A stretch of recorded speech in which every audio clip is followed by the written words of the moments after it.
Hey, this is Dr. Eric Woodard, and I want to talk to you for the next 5.5 minutes about boundaries. Boundaries keep us really safe. Because without boundaries, we just have vertigo. There's no reference points. There's no terra firma, no solid ground. Boundaries make us safe because they bring certainty. When there's a boundary that I can trust, it makes me feel safer. Boundaries, by their very definition, are co-created agreements. When there's a boundary that I recognize, in order for it to be a real boundary, others have to recognize it too. Where there's no agreements, it often means there's somebody inside a boundary that wants out, or somebody outside a boundary that wants in, otherwise known respectively as a prison or a fortress. When people cross boundaries without our permission or through our acquiescence, that's when we feel really unsafe. And in situations where that happens, the opportunity is to call it out right away. And when people cross boundaries without permission, that's terrible. And it's vital that it just be recognized and called out immediately. Otherwise, there can be no safety. I want to talk about 3 kinds of boundaries. There can be physical boundaries, there can be time boundaries, or there can be social boundaries. So let's talk about physical boundaries first. And these are boundaries you see in nature with animals, right? Animals will get together and they'll be like, okay, Bob, this is my range, that's your range. I'm going to create the boundary because I'm going to pee here, you're going to pee there, or whatever the species happens to do. With humans, right, we create boundaries maybe with fences. You may have heard that good fences make good neighbors. Or sometimes we'll even get really fancy with our boundaries. We'll make a Great Wall of China, or we'll say, hey, take off, you're Canadian and I'm American, and here's this imaginary line that's going to go for a couple thousand miles, and this is where we agree that one country starts and the other ends. So there can be physical boundaries. There can also be time boundaries, and we also see this in nature, right?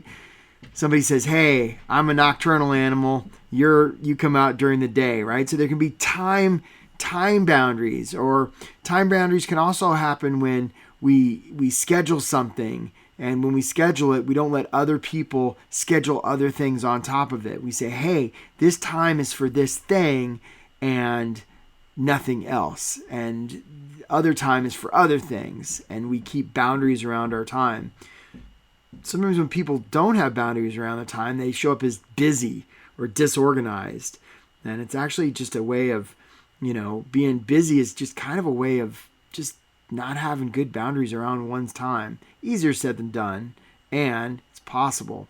Then, of course, we have social boundaries, the third type of boundary, social boundaries. We also see this in nature, right, where you got a couple of mountain or bighorn sheep, right? They're banging heads for over 30 minutes because they're trying to create a boundary. They're trying to figure out, hey, are you going to be the alpha or am I going to be the alpha? Let's work this out so we don't have to go through this every time, right? And you see this all through nature. Social boundaries with people often deal with context and culture, and when they're crossed, this is where we run into stuff like sexism and racism and ageism and all the isms. So look, why am I talking about all these boundaries? Here's the point that I want to drive home.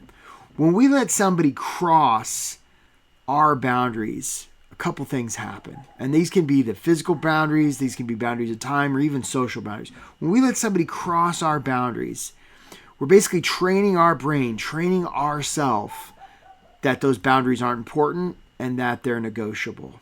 Not only that, but we're also training the other person, right? When we have something scheduled and our boss comes along and says, hey, we're going to be doing this now, and we don't speak up to try and maintain that boundary, we're basically training our boss or whoever it happens to be that that's okay, that we are completely available, and that we don't even have any time boundaries. And that's no good. So the opportunity is to be really strong about maintaining our boundaries, because when we do, it gives us safety, and to do otherwise, it creates the opposite. And look, some might hear this and be like, well, having boundaries and a lot of it can be confining. And it's actually the opposite, because when we have boundaries, It actually gives us freedom because we don't have to like make it up or figure it out every time, like where one thing begins and the other starts. When we have boundaries, it allows us to choose what we want to do with our time or where we want to be or who we want to hang out with. And that's a conscious choice. We can choose who gets to cross certain boundaries and who doesn't. When we're really clear, assertive, and unapologetic about our boundaries, that's where we have the most freedom.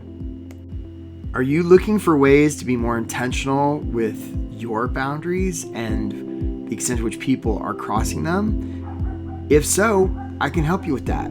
Drop me a line at eric-woodard.com.